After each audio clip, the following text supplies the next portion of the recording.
when we spoke about all this, especially social diplomacy or everyday diplomacy, it needs to have some skill inside, so related to skill.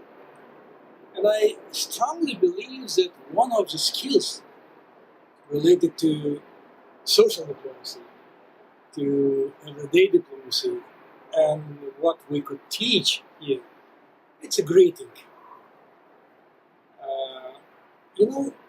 It's a very interesting thing. On the one hand, we greet each other, many people every day, but sometimes very mechanically. Sometimes even without any eye contact, just greet. But greeting is such an important element of human relationship, human contact. Everything starts from greeting. All this complicated negotiations, relationship, everything. When you have a good greeting, you have a very good chance to develop some good diplomacy. And by the way, thank you so much for greeting us such a wonderfully here today.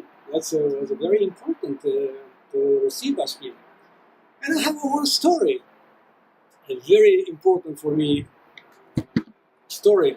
I'd like to tell this story. And by the way, I already told this story in my TEDx speech, but I'd like to repeat this. And somehow Darren also was involved in this story. So it was the mid-90s.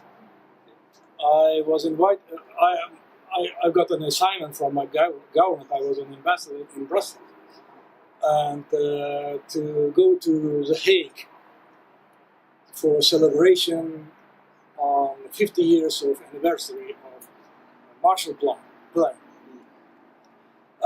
President Clinton arrived, and Mrs. Clinton, and the Queen of Netherlands, and I was with my friend Kazakh ambassador. We in the court, royal court in Netherlands, and we went up stairs to meet President Clinton. I never seen him before. And when we got the floor, Kazakh ambassador was invited, of course, to greet President Clinton and Mrs. Clinton and the Queen. He never told me that he knew Clintons, but when he approached Clintons, they had such a very good conversation, greetings to each other. I was a little surprised to see. I thought, well, why Kazakh, my friend, didn't tell me that he knows so well President Clinton? They greeted so warmly each other. I was a little surprised. Then he went out, and I was announced, and I approached President Clinton. I never expected. He suddenly said, "Oh, Mr. Faizullaev, how are you? How are you doing?" Like he was my 1,000 years friend. And to be honest, I was a little bit lost. I didn't know what to say, how to say it. He was so warm. And he greeted me with such a humanness. And Mrs. Clinton was looking at me like I was the most important person for the whole America. And I said something. I said, "Well, how are you?" Maybe with 10, maybe maximum 15 seconds, we greeted each other. And then I turned back and went to the other side. And I noticed Kazakh ambassador. He was looking at me, and perhaps he was thinking, well, the same. Well, this Uzbek guy, why didn't you tell me that he's such a good friend of President Clinton? Because my greeting was even warmer than his greeting. But the most interesting part of the story was, in a couple of years, it was on a NATO summit in Spain, in Madrid. And I was President Clinton was I was standing on corridor with some guy, we've been talking. And suddenly, Clinton appeared, President Clinton, with some bodyguards. He was very busy.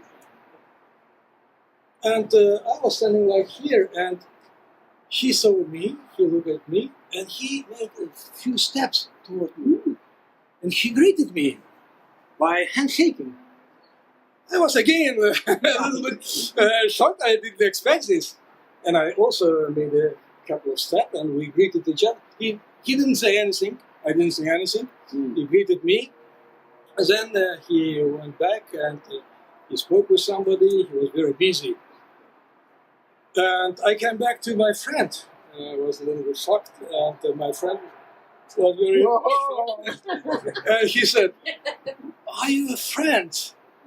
I guess so. I said with confidence, "Yes, we are very good friends." And I was very confident. Then when I said, and I told this story to Daryl in Sicily 3 years ago. And I said, I don't believe that he because in The Hague there were several hundred people. He was greeting everybody with such a big smile and openness. And it's a hard skill. And I said, I don't believe that he recognized me in a couple of years somewhere. And he said to me, "No, I know him, he recognized you. He has such a good memory. He remember everything." So I don't know still, did he recognize me or not, but nevertheless it was a very good lesson. So it is a good lesson that greeting is such an important element of international politics, international diplomacy, social diplomacy, everyday diplomacy, and perhaps, my guess, maybe you correct me, my guess is he became a president partly because of his skill of greeting people, human skill. Yeah. So, Right. and again, now I'm writing an article about greeting. I did a lot of Wonderful. research. And so, again, sometimes we just don't pay attention to it. But it's a very, very important skill. In my negotiation class, I start usually with some greeting exercise. We do some exercise and then we analyze. Usually people start greeting with some very serious faces. After analyzing, after giving a message, that's a very important point of starting all this relationship. They start to greet each other differently. And suddenly they recognize each other as individuals, paying attention to some details, smiling, receiving others as human beings. So we have to teach as a skill, as a part of social skill or social diplomatic skill, greeting skill. Recently I had a training session on negotiation a few months ago, and we discussed all those things. And recently I was invited once again to this company. It was a corporate training. And everybody said to me, well, something has changed in our company. Corporate climate has changed. Because we started to notice each other, to greet each other differently. And now we have a total different atmosphere. So it's on the one hand, it's a very basic, but we don't pay attention to that.